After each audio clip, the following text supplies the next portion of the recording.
Kebijakan Trump yang menaikkan tarif ekspor mencapai 32% untuk Indonesia membawa mimpi buruk bagi eksportir Indonesia.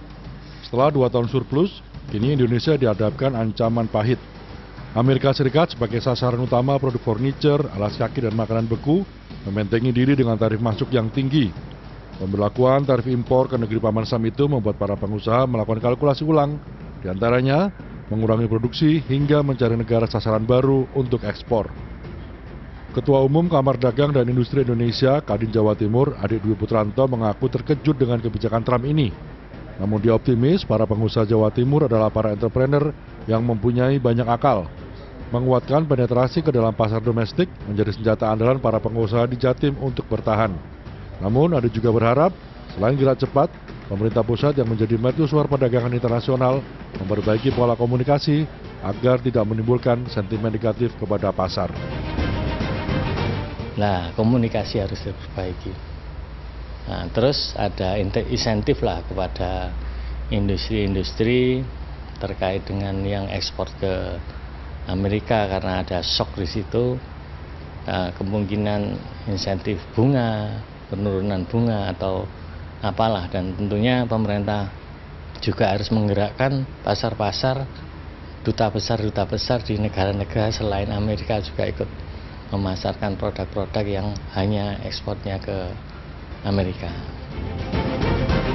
Pengajar internasional bisnis manajemen Universitas Ciputra, Romauli Nainggolan sependapat dengan Adik Putranto. Menurutnya, pemerintah harus bergerak cepat dan paralel, bernegosiasi ulang dengan Amerika Serikat, sekaligus mencari tujuan ekspor lain agar pemasukan negara tidak sampai terganggu. Jika pemerintah lamban bergerak, bukan tidak mungkin bayangan kelam akibat tarif Trump ini menggerus ekonomi nasional. Bayangkan kalau sumber pemasukan suatu negara mampet, berkurang, yang namanya pemerintah, yang namanya kepala negara, dia harus pikir ulang, cari dari mana lagi untuk pemasukan negara. Dan salah satu pemasukan negara kita bisa adalah dari ekspor. Dampaknya nanti akan merambah dari sektor kepemerintahan ke sektor industri, ke manufaktur, ke masyarakat, ke tenaga kerja. Bayangkan kalau nanti ekspor itu macet karena tidak ada negara yang dituju, tenaga kerja kita akan lama-lama bisa kolaps. Tenaga kerja kita akan banyak yang nggak punya pekerjaan. Kenapa? Ekspornya mau dikemanain? Barangnya numpuk gitu.